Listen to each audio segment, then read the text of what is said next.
शहीदों का अपमान किया और भारत की भूमि तक को संविधान तोड़कर विदेशी देशों को देने की हिमाकत कांग्रेस पार्टी के शासन में हुई।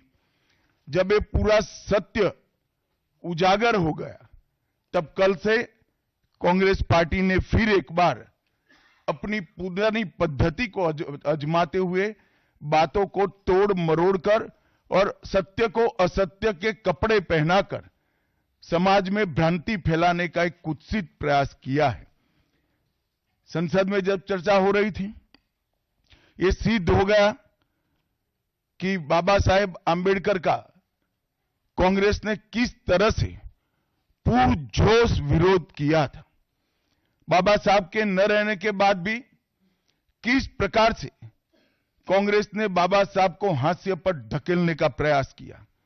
जब संविधान सभा अपना काम कर चुकी, चुनाव हुआ 1951-52 में और 54 में, दोनों बार कांग्रेस ने बाबा साहब को हराने के लिए कोई कसर नहीं छोड़ी। यहां तक कि फ्रेंडली चुनाव होता है, स्पिरिट वाला चुनाव होता है, ऐसा चुनाव भी नहीं था। विशेष प्रयास किया गया और वो उनकी हार को सुनिश्चित किया गया। जहां तक भारत रत्न देने का सवाल है, कांग्रेस के नेताओं ने कई बार खुद ही अपने आप को भारत रत्न दिए हैं। 55 में नेहरू जी ने खुद को भारत रत्न दे दिया, 71 में इंदिरा जी ने खुद को भारत रत्न दे दिया और 1990 में बाबा साहब को भारत रत्न तब मिला जब कांग्रेस पार्टी सत्ता में नहीं रही और भारतीय जनता पार्टी के समर्थन वाली सरकार थी। 1990 तक कांग्रेस पार्टी बाबा साहब को भारत रत्न न मिले इसका बड़े जतन से प्रयास करती रही, यहां तक कि बाबा साहब की जयंती को भी, 100वीं जयंती को भी मनाने का मना ही कर दिया गया। नेहरू जी की आंबेडकर जी के प्रति नफरत जग जाहिर है। नेहरू जी की खुद की किताब selected works of Jawaharlal Nehru second series volume 16, इसके भाग 2 की पृष्ठ संख्या 532 पर एक पत्र का उल्लेख है। जब बीसी राव ने नेहरू जी को पत्र लिखकर कहा कि आंबेडकर जी मंत्रिमंडल से इस्तीफा देकर जाने का मन बना रहे हैं, तब नेहरू जी का एक जवाब था, आंबेडकर के जाने से मंत्रिमंडल में कोई फर्क नहीं पड़ने वाला है। आंबेडकर जी के महान योगदान का मूल्यांकन जवाहरलाल जी किस तरह से करते थे, इससे बड़ा कोई उदाहरण नहीं हो सकता। जब पंडित जी की एक और किताब को पढ़ते हैं, लेटर टू चीफ मिनिस्टर में एक उल्लेख है, बंबई के मेयर ने एक पत्र में बाबा साहब के आंबेडकर के जन्मस्थान महू में उनका स्मारक बनाना चाहिए, ऐसा सुझाव दिया। 18 जून 1959 को पंडित जी ने कहा, सरकार के लिए स्मारक स्थापित करना बिल्कुल सामान्य बात नहीं होगी, आमतौर पर स्मारक निजी पहल से किया जाता है।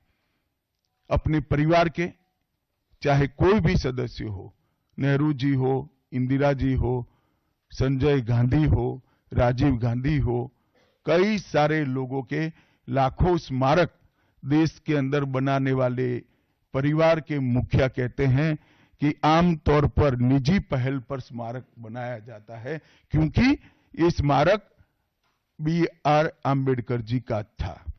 मित्रों, विगत सप्ताह में संसद में लोकसभा और विधानसभा, राज्यसभा दोनों जगह संविधान को स्वीकार किए हुए 75 साल के मौके पर संविधान की रचना, संविधान निर्माताओं का योगदान और संविधान में प्रस्तावित किए गए आदर्शों पर एक गौरवमयी चर्चा का आयोजन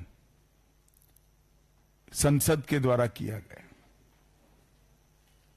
वो चर्चा में 75 साल की देश की गौरव यात्रा, विकास यात्रा और उपलब्धियों की भी चर्चा होनी थी।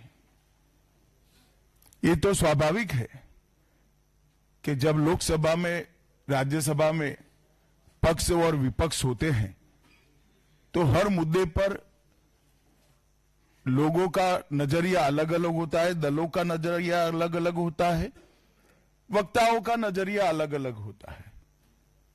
मगर संसद जैसे देश के सर्वोच्च लोकतांत्रिक फोरम में जब चर्चा होती है तब इसमें एक बात कॉमन होती है कि बात तथ्य के आधार पर होनी चाहिए और बात सत्य के आधार पर होनी चाहिए।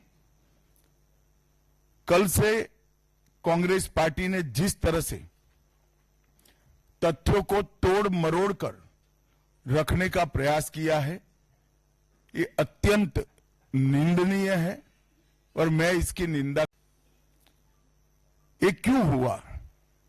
क्योंकि भारतीय जनता पार्टी के वक्ताओं ने संविधान पर, संविधान की रचना के मूल्यों पर, और जब जब कांग्रेस या भारतीय जनता पार्टी का शासन रहा तब शासन ने संविधान के मूल्यों का किस तरह से मूल्यांकन किया, संरक्षण किया और संवर्धन किया, इस पर फैक्ट के साथ भारतीय जनता पार्टी के वक्ताओं ने अनेक उदाहरणों के साथ जनता के सामने विषय रखे और उसमें वो तय हो गया कि कांग्रेस पार्टी आंबेडकर जी विरोधी पार्टी है, कांग्रेस पार्टी आरक्षण विरोधी पार्टी है।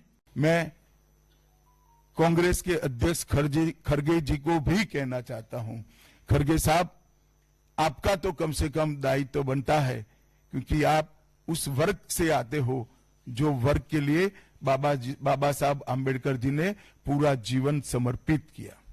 आपने कम से कम कांग्रेस के एक कुत्सित प्रयास में सपोर्ट नहीं करना चाहिए था। मुझे बड़ा दुख है कि आप भी राहुल गांधी जी के दबाव में इसके अंदर शामिल हुए हो। मित्रों, आज जब हम सब यहां बैठे हैं, मैं फिर से एक बार कहना चाहता हूं, कांग्रेस के पास इस संविधान के ऊपर की चर्चा में बाबा साहेब आंबेडकर विरोधी कांग्रेस है, इसका कोई जवाब नहीं बचा। संविधान विरोधी कांग्रेस है, इसका कोई जवाब नहीं बचा। कांग्रेस आरक्षण विरोधी है, इसका कोई जवाब नहीं बचा। कांग्रेस सावरकर विरोधी है, इसका भी कोई जवाब नहीं बचा। कांग्रेस ओबीसी विरोधी है, उसका भी कोई जवाब नहीं बचा।